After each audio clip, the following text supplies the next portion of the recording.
on like that. Yeah. I had it on so I could hear myself in both my ears. Not fun. Right. Today, we are going to be doing something a little more exciting than I think we usually do, which is we're going to dive into the more academic side of video games.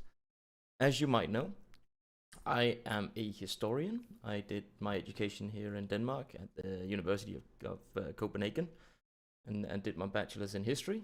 And I would love to mix and match history and video games. Those are my two big passion things. So that's what I'm trying to do here today.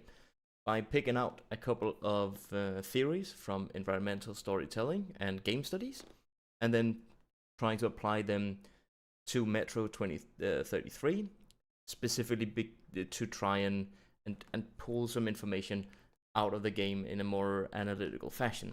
Let's see, I've got a little thing that I wanted to sort of just explain before we get into it, which is in this stream, which is it's not going to be a long stream. We're going to do the first 40 minutes of Metro while talking and taking notes, and there's going to be a lot of pauses while we discuss the things that we encounter in the game.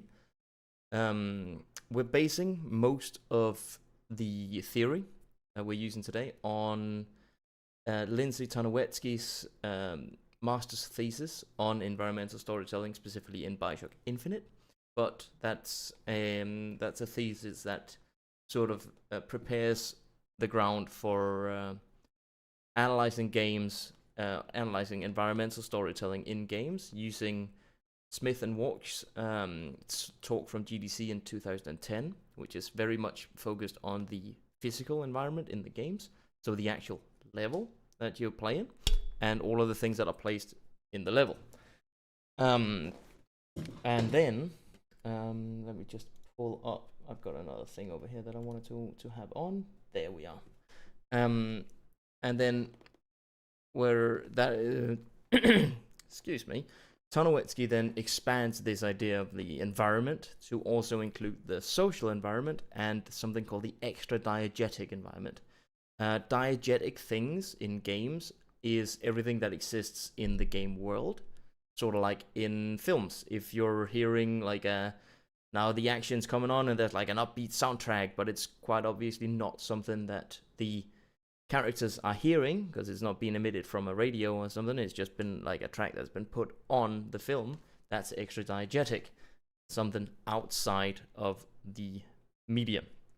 So the extra-diegetic environment is all of the things that aren't in the game environment, but we still, as players of the game, experience, which is things like bonus material, extra like hidden cutscenes that aren't something your character experiences, tips and tricks and lore explanations put in loading screens and before you go into games and so on and so on and so on. So a bunch of things. Let's see, what have I got down here in my notes? Talking about notes, I've got my little notebook, and I will be stopping and putting notes into it during the entire time we're playing here. So let me just get my favorite weapon out. I've got green ink in this one. Yeah, it's quite fancy. Let's see. Let me just prepare a page. Boop boop boop boop boop boop boop. Here we are. Environmental storytelling. There we are. Very nice and fancy. Sweet. I'm going to be jotting down some notes while we're playing, but that's not going to be much, I'll be honest. So, let's have a look at the game we're going to play. This game is a little combative when it comes to recording it, because it's a little old, and it doesn't work perfectly on my Linux system. Well, it is what it is, you know? So, this is how it all looks, and now we'll find out how it all sounds, because I've not done the levels testing. I'm just going to do that now, by putting in my in-ears, and then watching my own stream from my phone, try and get the levels correct. The levels being the sound, the different sounds. So boom, boom, boom, boom, shakalaka. There we are. Click in, and now we're getting some sound. I'm just gonna be talking a little bit just to sort of see how it comes into my ear once it does. So let's wait. And then I can talk a little bit more, and then that should be decent.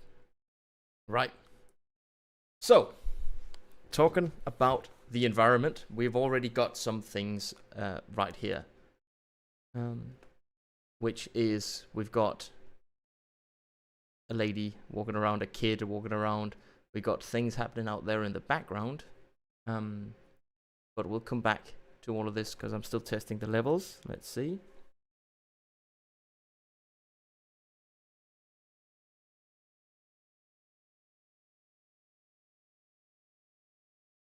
Is there actually sound coming in? Is there no sound? Why is there no sound? What's going on? Let's see. Okay, cranking you up.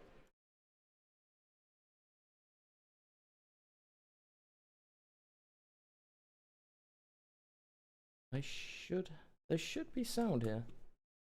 Why is there no sound? What's going on? They're all on the same. That's why, because it's only on the monitor. Sick. So now it should all be good. Alright. It's coming in. Pardon the delay, folks. Right. Key bit of background around this game.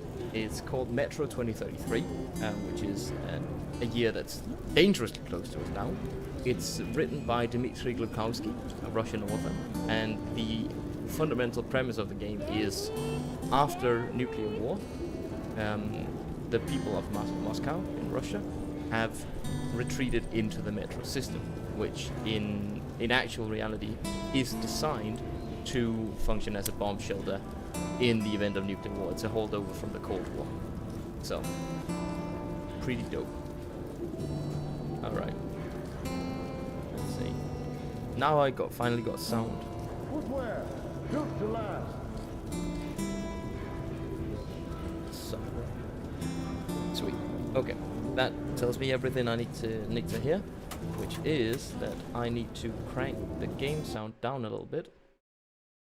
Probably like this, and then I'll put in a little bit of a heftier filter.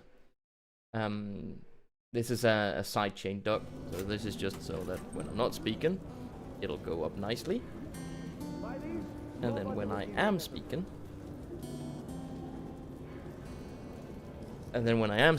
it should dip just a little bit. Right. Dope.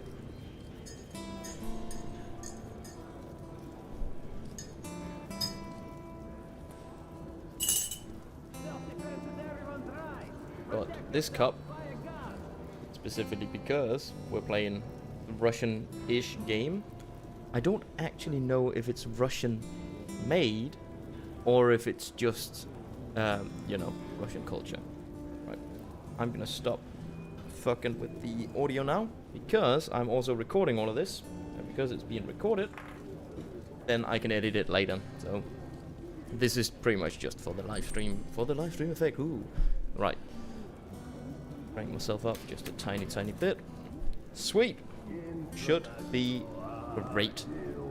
Okay, let's actually have a look at the physical environment that we're sitting in.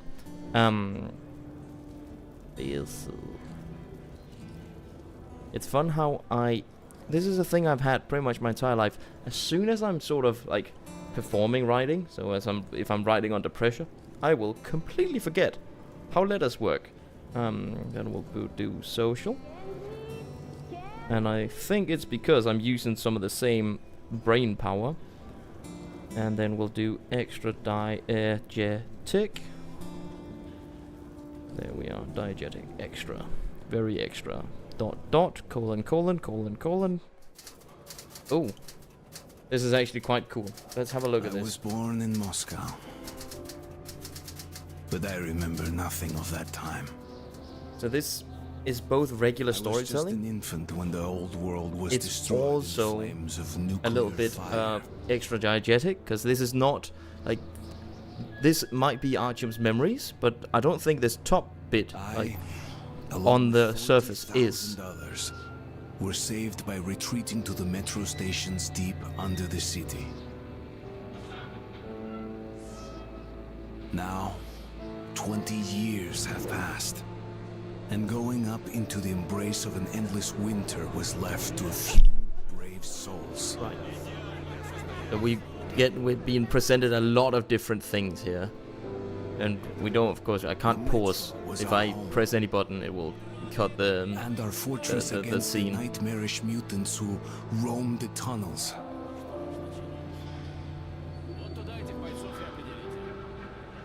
Still, we never gave up hope that we would return to the surface. But one day, a new threat appeared, and we found ourselves in a war to determine the very existence of our species.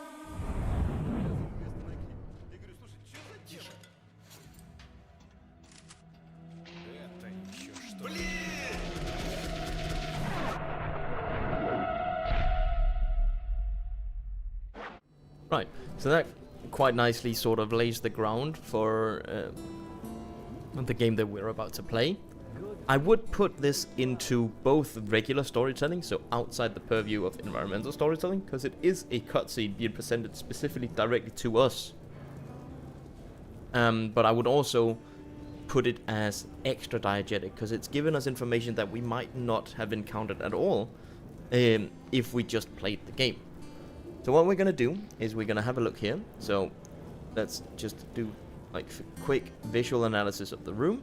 We're sitting sort of at a command post-ish, a desk. Got some different things. These are all the gameplay bits. Interesting that new game is, you know, type in something up, sort of type in the story, continue is tuning back into your broadcast. Chapters is the roadmap of the actual metro. And then, of course, options. But that's just quite clever. It does tell us a little bit about the actual physical environment that Artyom, our protagonist, is situated in, which is they're using like a mix of all the new technology, like an old typewriter, even though it's in a couple of years from now. And when the game was made, computers did exist, but of course they don't have the technology down in the metro. This gives us a look into the conditions of the tech and of the metro itself. We've got things like we've got the guns, the knife. You can't see it because my head is over it, but there's a little spinning. Oh, you can see there. Yeah, a little disc, probably the music that we're listening to. Might also be recording the radio broadcasts that's coming in. I don't know. The gun, the knife tells us sort of a little bit about the social conditions, that you're expected to be armed, that you are armed, like they have weapons, they have guns and knives. Got the child and the woman. I know that the woman is, I think it's the same character model as Anna, who is a character in the second game, because this is a redux, like it's the remastering with new assets, and then they've mixed assets in from the sequel game, which is Metro Last Light, and that's based on this book down here, which is Metro 2034, the year after 2033. But let's jump into the actual game and do a little bit of looking around and see what we can see. So already we're being presented with some things. We'll do... Can I not just do normal? It's survival or it's Spartan? Wait. Then we'll do normal, because I ain't here to get murdered. I am here. Right now. The tunnel grew colder. Miller and I were close to the surface now. Soon, we would climb up into the howling wind to fight our way through whatever nightmares were waiting there. My long journey was nearly at the end. But would I have the courage, the will to see it through?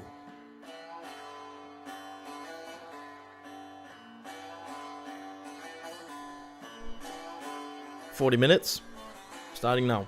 We're only doing the first 40 minutes, and then we're cutting it here, and then we'll discuss. Alright. Hey, Artyom. When you left your home station, did you ever think we'll end up in a place like this? Look at the spider webs. Whether we were about to save our world. Look at the ladder that we're actually on. The whole environment, because that's what we're focusing on today. We're not focusing on the things that people tell us directly. We're not looking at the every other storytelling element. So stop talking, Miller. So you see here, that cutscene is something I would put as regular storytelling, and then we've got environmental storytelling in this area here. Like, we got big rats, we got weird spiders, things that are telling us, I would presume, that this area has been, you know, open the door. Not lived in for a long time. And I do think that I am correct. Now I'm just interacting with the environment. I do think that if you do this after you put on the power, or after you've put on the power, it might open up and give you a little secret thing. This one can't be moved. So look at this. This is prime example. What it tells us, I wouldn't know, but it's things like this is like a secure office. They've got that thing for the big door. Oh, oops. So that's locked in. Okay, not going back there, I guess. We've got notes. Notes is also known, also one of the bigger environmental storytelling factors. There's an article on playthepast.org that goes into depth with how notes are essential for the storytelling of games like The Last of Us, which is a game that mixes traditional storytelling, acting, dialogue, and cutscenes with also things that you can only find in the environment. I have a little bit of a gripe with how environmental storytelling is normally defined, which is this idea that it's, you know, it's quite a lot of things. But in my opinion, environmental storytelling is more or less only what's been placed. It's still what it is still deliberate. Is everything that the developers want you to know through the environment. I'm also going a little bit off on a tangent. I apologize. Let's see. So this page is actually quite interesting because they put it here, which is theoretically this is the end of the game. Like, this is supposed to be right before you come to Ostankino Tower and go up and make your choice about whether or not to commit nuclear holocaust on some mutants. But the note that we get, of course, because this is gameplay wise the first bit of the game at all.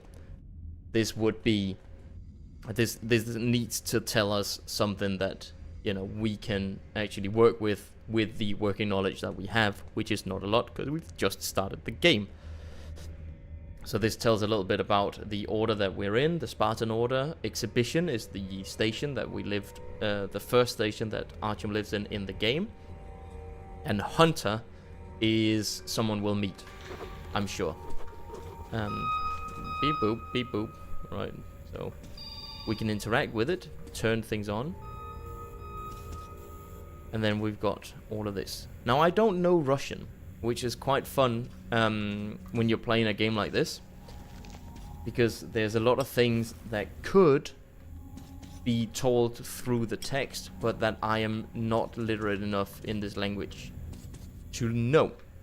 But a place like this sort of shows us, okay, this place that we're in it's of course some kind of heavy bunker. You're not allowed to smoke. We've got all of this technology. There's power on, which is also, why is there power on? And then this is both some sort of command console, like we see a map and headset and a lot of different things you could do with this, while also having time cards and slots for, I think this might be keys and books, so the administrative things of this compound, which gives us a feeling that this is military, I would say, like, because it's so secure and everything that's ongoing. On the other side, we've got big red button. We do like big red buttons. Can I just no, doesn't work. Right. Okay, let's try and move on. We're just gonna hold down this. Use the auxiliary hand system to open the door. This interacting with the environment tells us a little bit about the state of everything. His comments as well tells us what to expect, sort of. We'll turn this on just cause.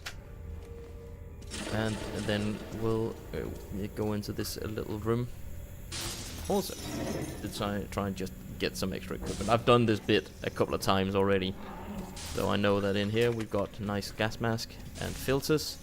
There's also more power, which I don't know why there are. But then we'll go over here and get all of this good stuff. Got hella bullets. We've got hella filters. Down here we got the big weird green gas things. Right. Okay. Up we go. Let's see. I think it'll be more interesting once we get into the first actual level. But it is important to also get this gun. One of the central conceits of this game is that when you're up top like this, when you're up on the surface, you need to have a gas mask on, of course, because everything is irradiated in a not fun way. And then we've got these monsters here. So having the above ground be irradiated and, you know, awful is key to sort of telling this story about reclaiming a land that, you know, that we've been driven away from by nuclear war. Instead of having the top side is presented as difficult to survive, because it is, to Artyom and to other humans, and this destruction sort of places us after the conflict that started everything. See, that's also a very early 2000s way of doing quick time events. It's just the look at this, perfect. All right, this is how we're being placed into the world, into the world of the end. Yeah. So we got our Senkino Tower, which is our final. Stop talking, please. That's affirmative. We've made contact. They should be in the Scary. of the tower now. Oh. Right, I've got some thoughts here. We'll contact you again. Because Top of the tower. Get a fix on our location then. Over. how this tells us a version of, let me pause, because right, trying to collect my thoughts, thinking, speaking, and gaming at the same time. Oof, difficult. The environment here that we're in is, of course, nuclear winter, a fear that was very present during the Cold War when Dmitry Glukhovskey was not that old. And this was a real fear that a lot of people had, that nuclear war would break out and everything would end up destroyed and uninhabitable. This shows us just how hostile the world, like the topside world, is, and is also being used to place us into the conflict between the mutants and us. So by showing us here sort of how difficult it is to actually survive up top. Let me just charge up my light here. Whoop, that's a fun little mechanic. Listen to that. Right. Those sounds also, I would argue, environmental storytelling, because it's telling, it's helping to set the topside apart from the underground by sort of showing, okay, there are things up here, there are large creatures that make howls far away, and scary things are happening up here, while down below it's much more contained threats. So let's see what this next area has to show us. Alright, cutscene.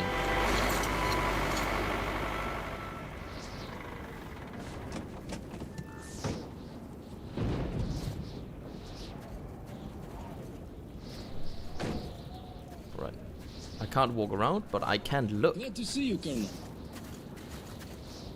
Hello. You hear that? Listen. What the hell is it? Form a circle.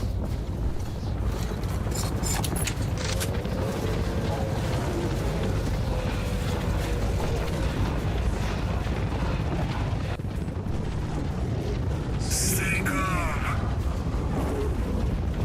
Watch your best, boys. Scary. It's gonna be tougher than the library.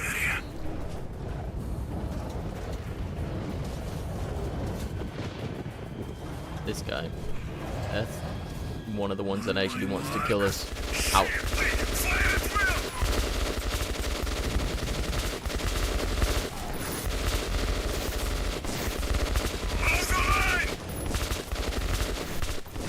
Interesting thing that there's a little campfire here, which, of course, as you saw, we just arrived here, all of us.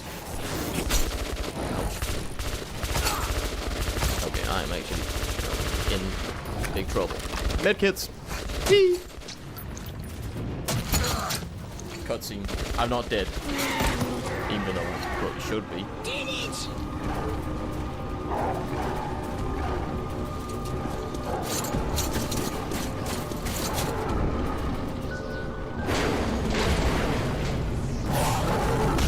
Sucks to be that guy.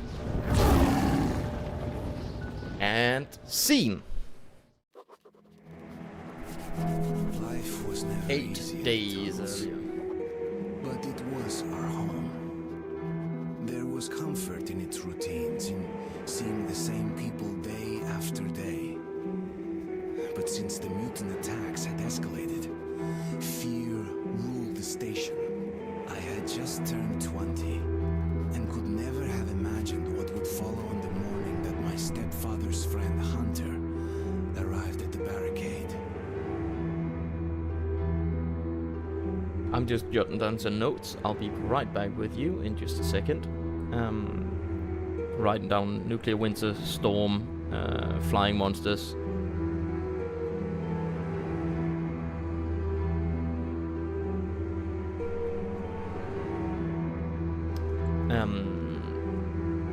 Because that's sort of part of the set dressing of the topside that we've just experienced, and we'll not make it to that point today, but there are other sections where you are also topside, but where sort of the environment is very different from what we've just experienced. So that's also sort of a back and forth and part of the escalation of the conflict, but it's difficult to talk about this without knowing the proper context. So if you haven't played the game or seen someone else play through those sections, you might not really, relate to it in a meaningful way or be able to, engage with that context.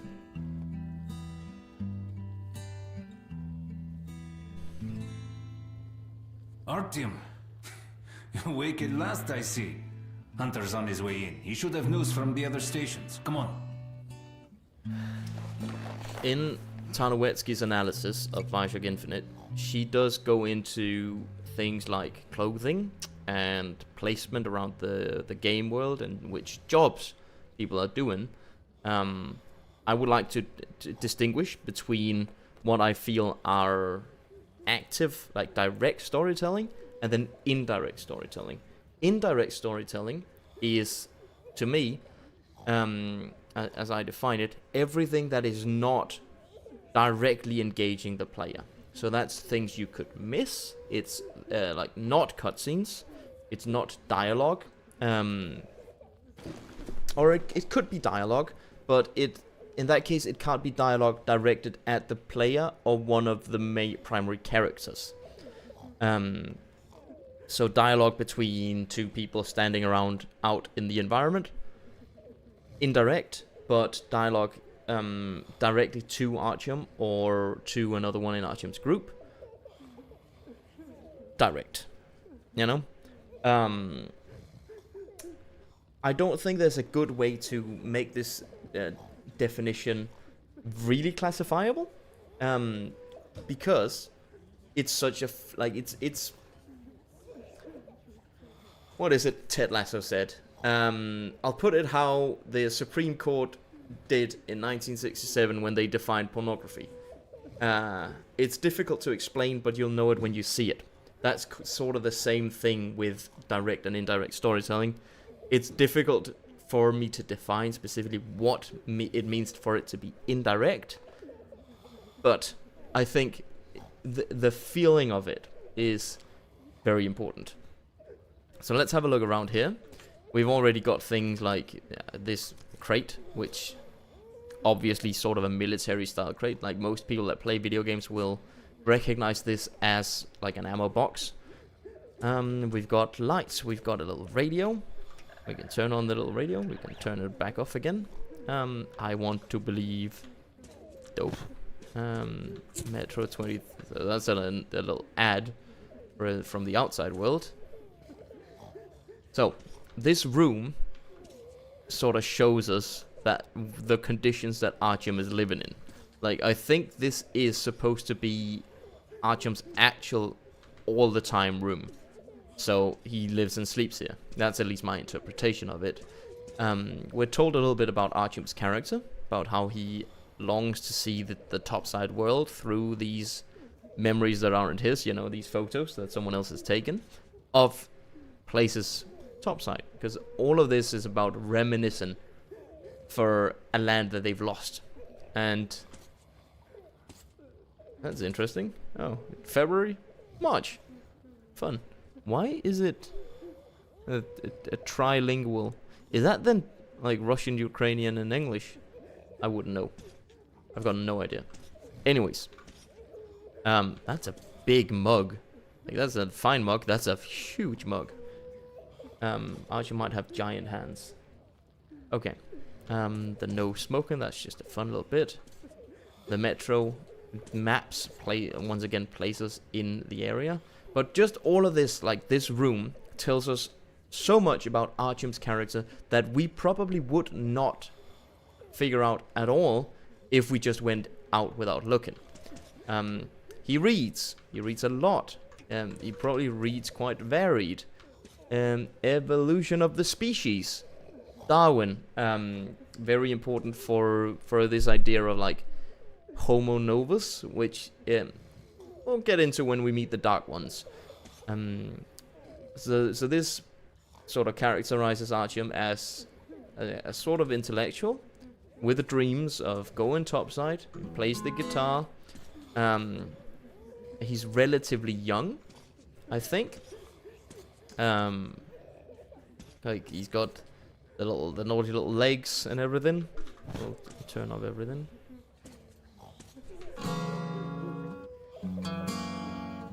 Can play guitar, not well.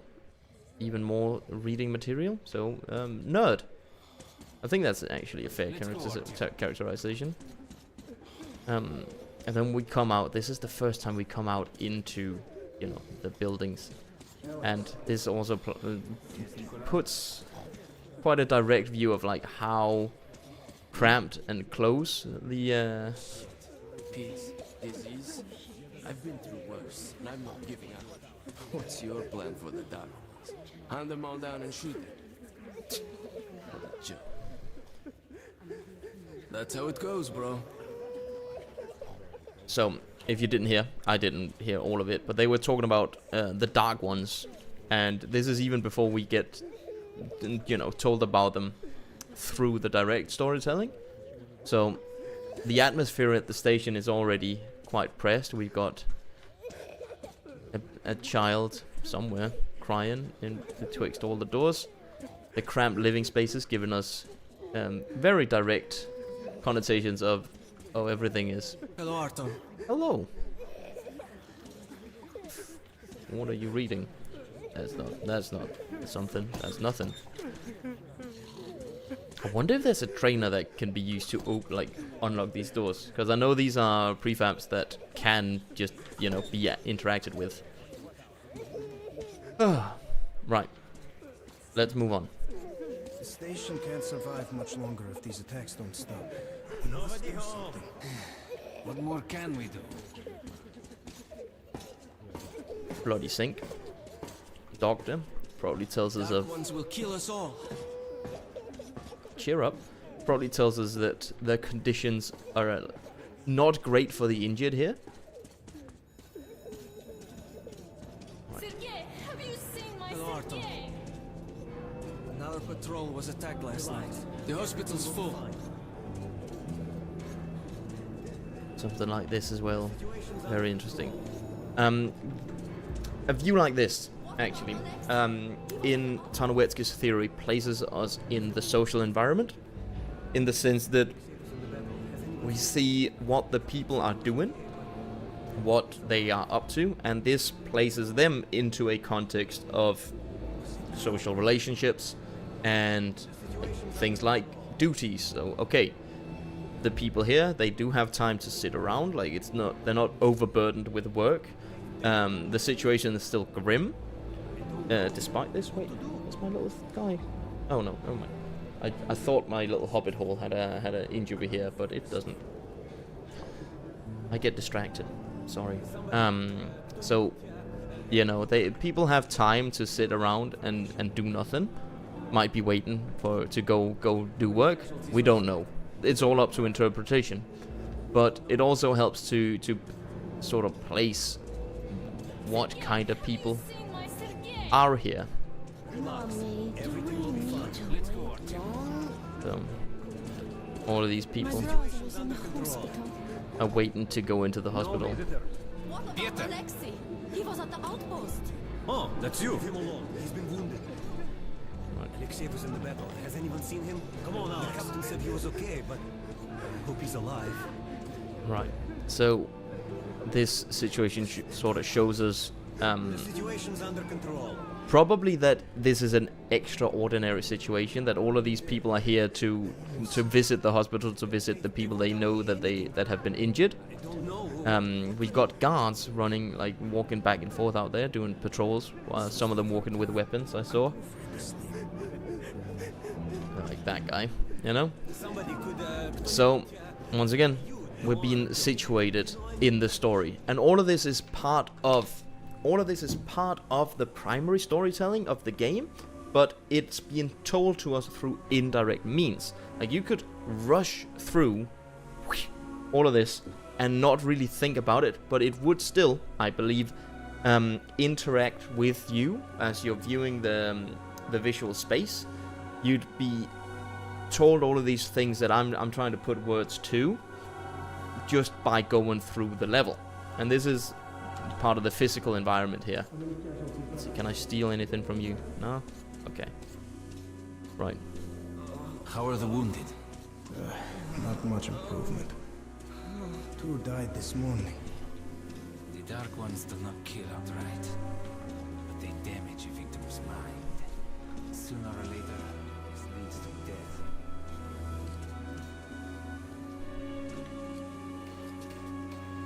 What's that?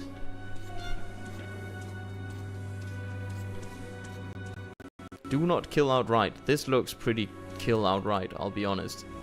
But yeah. Oh, a note. Another note. The hunter note. Right.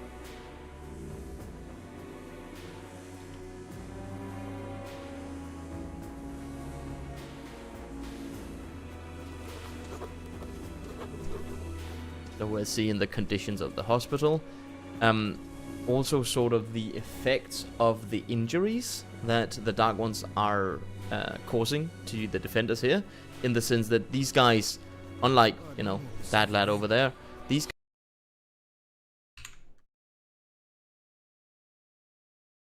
Alright. Are we back? I hope we're back.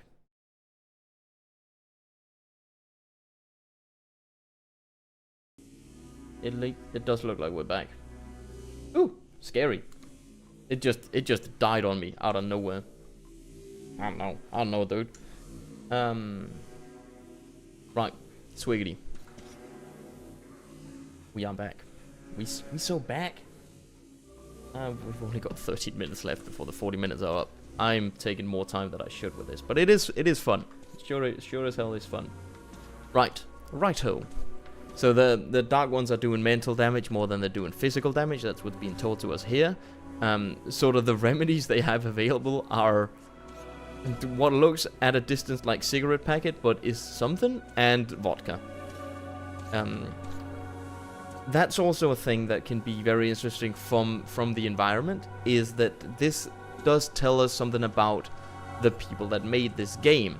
And it's also, both we're being told that it is in Russia, but I gotta sneeze. Oh, please go away.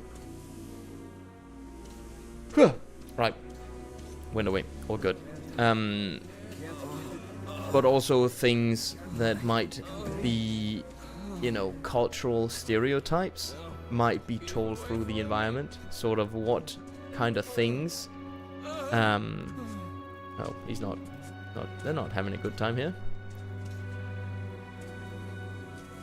Rip. Not quite rip. Things, interesting things like sort of, you know, the nurse is woman. Not that that's, you know, there's only one nurse. It's not like this is particularly expressive of anything. This room, also great. But let's go in and have a look-see. What the hell? Who could that be? It's Hunter. Mutants don't knock first. Open the damn gate.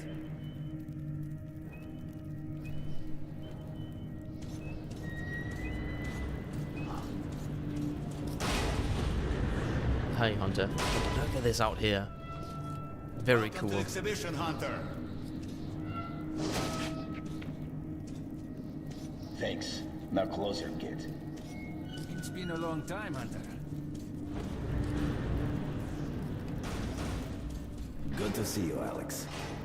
Hello, Artyom. So, Hunter, what's happening in the outside world these days? Not much. Most of what I hear is about the exhibition and the undead infesting your tunnels.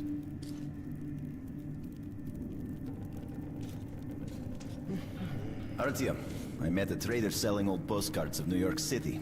I thought of your wall. These are not the usual mutant creatures. This is something else. What the hell? Something much worse. Dark Ones.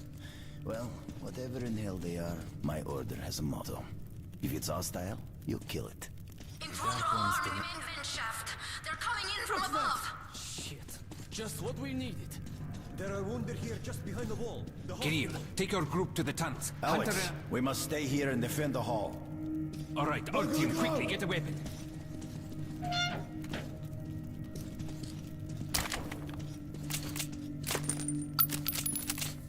them. They never come this far into this station. It's the hospital. They smell the blood.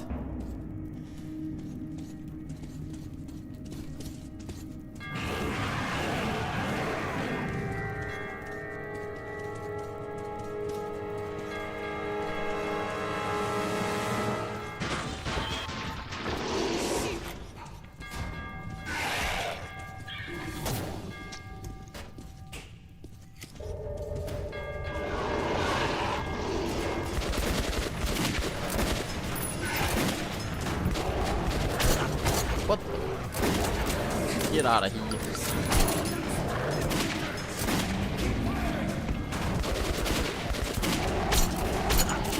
Ouch. Wow. This is much more difficult than I remember.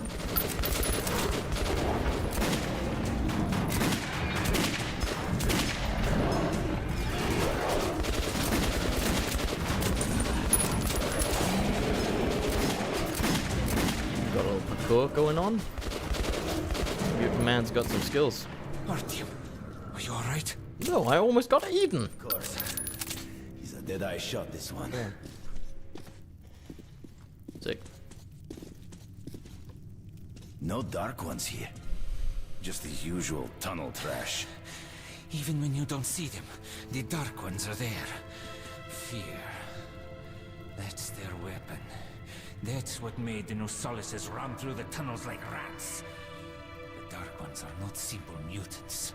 They're Homo Novus, the next step in evolution. You've heard about survival of the fittest? Guess what? We lost. What's happened to you, Alex? You can go like lambs to the slaughter. I'll hang on to whatever life I got with teeth and claws. And I'll take more than a few of your Homo Novus with me to hell. You think you're some old movie cowboy? 10 soldiers trained in combat. Bodies broken, their minds gone. The Dark Ones! That's fun. They destroyed the outer guard post!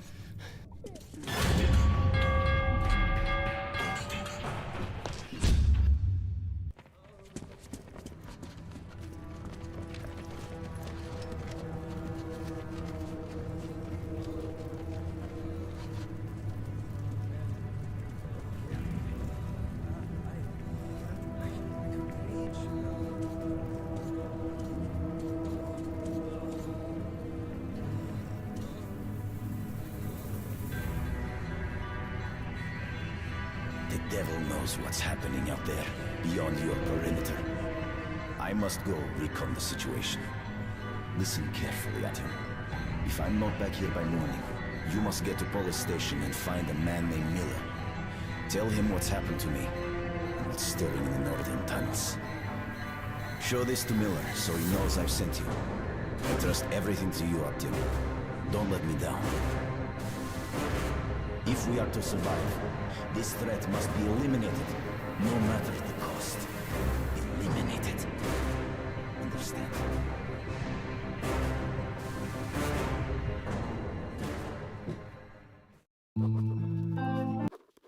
Hunter did not return. It wouldn't be easy to find an excuse to leave the station and travel to Polis, but I had given my word. I learned that the caravan was heading to Riga the next day and needed guards. I signed on for the ride. Постой, паровоз, не стучите колеса. Кондуктор, нажми на тормоза. Finally! Taking your time as usual, huh? Alright, grab your gear, go to the platform, they're waiting for us. I'll meet you there. Hey, Artyom, don't forget anything, huh? Вот стоц перевертаться, бабушка здорова. Вот стоц перевертаться, кушает компот. Вот стоц перевертаться и мечтать снова. Вот стоц перевертаться, пережить на лед.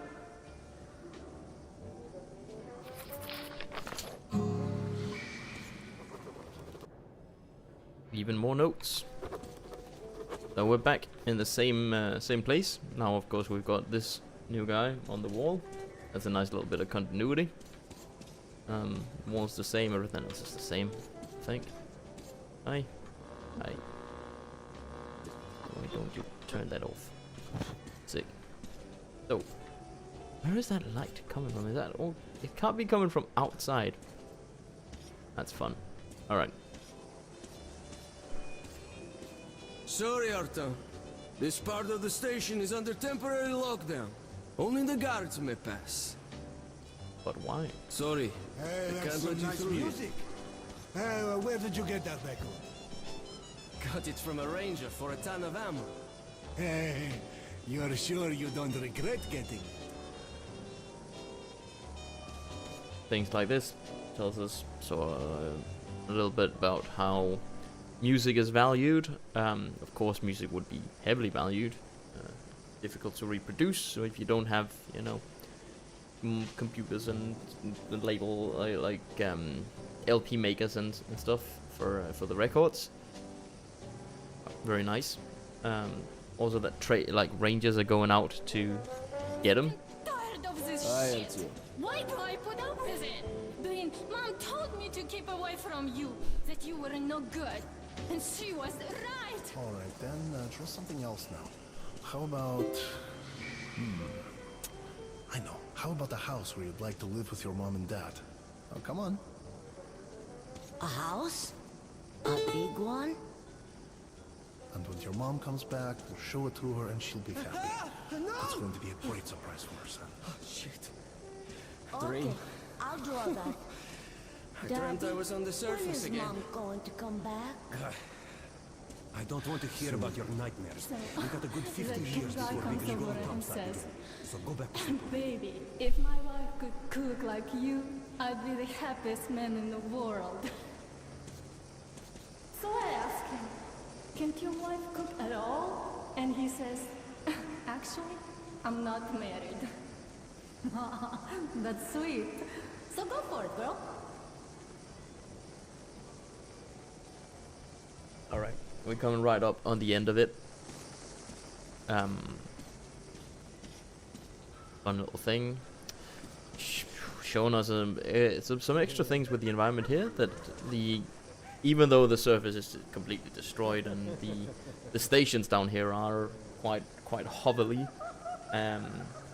times just about to be up. So I'm gonna cut it here, just because I don't have more time today. So I'm gonna round it off here, and then we'll come back to this subject because I kind of want to talk some more about it and get some more footage, especially for talking about Metro as part of another project I'm doing. But we're being told that this station has an economy ongoing of some kind. People do have jobs. There are animals that are being, you know, raised. So there's what's it called? Pastoral? Something. Nobody home. I don't know, man. Everywhere, just dirt. People are filth, you know? We're just gonna go a little bit further. Didn't I ask you to stay close? Looking for you all over the place, ain't no fun at all. Are to jointly solve issues concerning trade, communications, resources, and so on. Most importantly, the northern tunnels will now be secured by our combined military units, a major step in defense of the metro system. As a sign of goodwill, the troops from Riga are already on their way here. We're counting on all our citizens to welcome our new allies and to offer them the same respect shown to our home guard. Thank you for your attention. Alright. Super duper interesting as well. So this is part of how news is delivered. We don't really get told if it's, you know, democratic, or if there's, you know, there might be a council of powerful people, or it might be an aristocracy, anything. We don't know. But they do consider themselves citizens of the individual stations, so we've got little social bonds like that, which very interestingly could be expanded upon in a further analysis about sort of the social dynamic of the metro system. Plenty of kids, weird looking little guy. And then you've got this. Radio monitoring. Tell me he's primary hangout street. Dope ass chandeliers made out of scrap. Oh, very cool. How do they light them? I want to know. Hello, doing well, I presume? Not bad at least. Doing just fine, man. Alright. So this is actually quite a dense storytelling segment for the environmental storytelling. This is also very interesting, because this is where we are told for the first time that the currency is bullet. You know?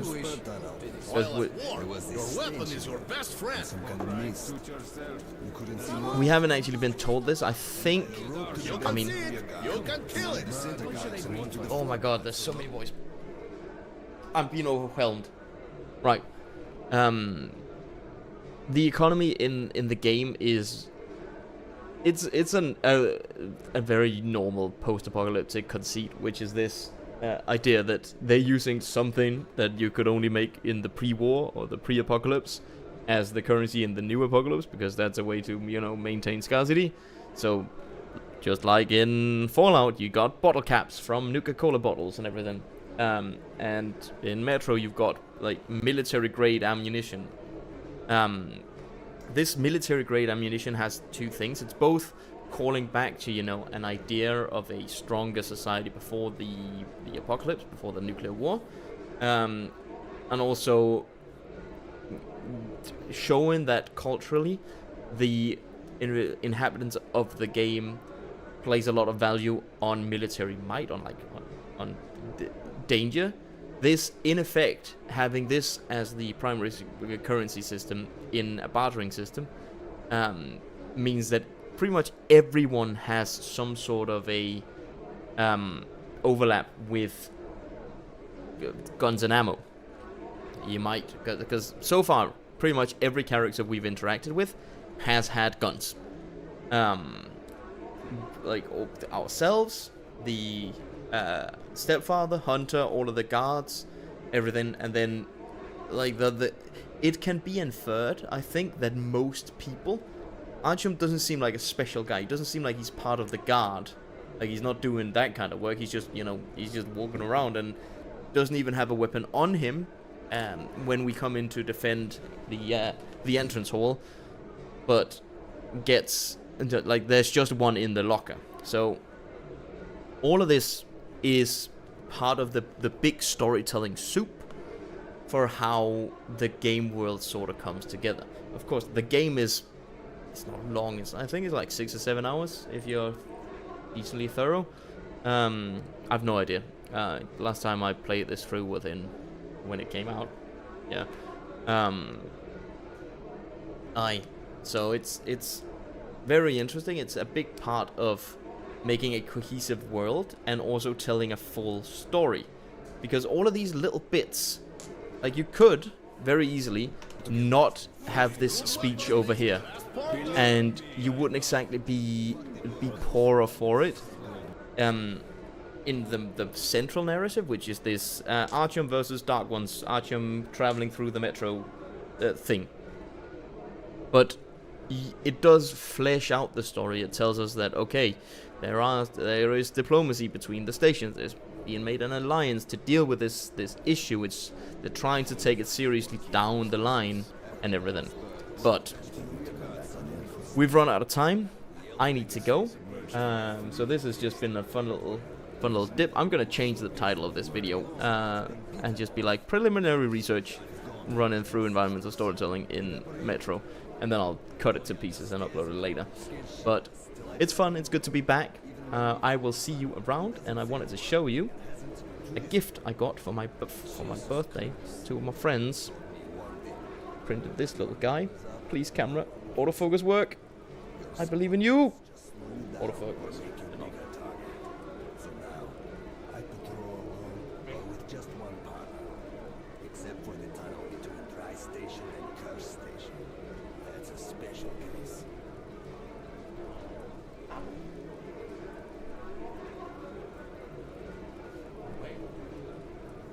this is as close as the focus can get. I got a little keycap. It's a little duck, a little gold duck. I've already used it so much that it's gotten like all the paint is being chipped off the top. But yeah, no, I just wanted to show you because it's nice. Let's put you back on. Sweep, swoop, stop, sweep. Dope. Cool. Anyways, thanks for hanging out. This has been a very, very deeply inefficient way of playing 40 minutes because we got, 5 minutes into the game. But it's fun. It's fun to look at games like this. I'll be taking some notes and I'll try and cook them on as we're going into the next bit. So I hope to do another stream like this where we're sort of running through a game, doing pauses to analyze the things that we go into. I think it's also important to be selective because the game, as we've already seen, is incredibly dense when it comes to environmental storytelling. There's so much going on in these, like the social environments, that we might have to be selective and only, analyze a little bit instead of pointing out everything. But we'll see. For now, thanks for hanging out. My name has been Ventus. This is Quint's Compendium, and I hope to see you again very, very soon. Stay safe, drink water, and I hope you have a lovely, wonderful, gorgeous, gorgeous day.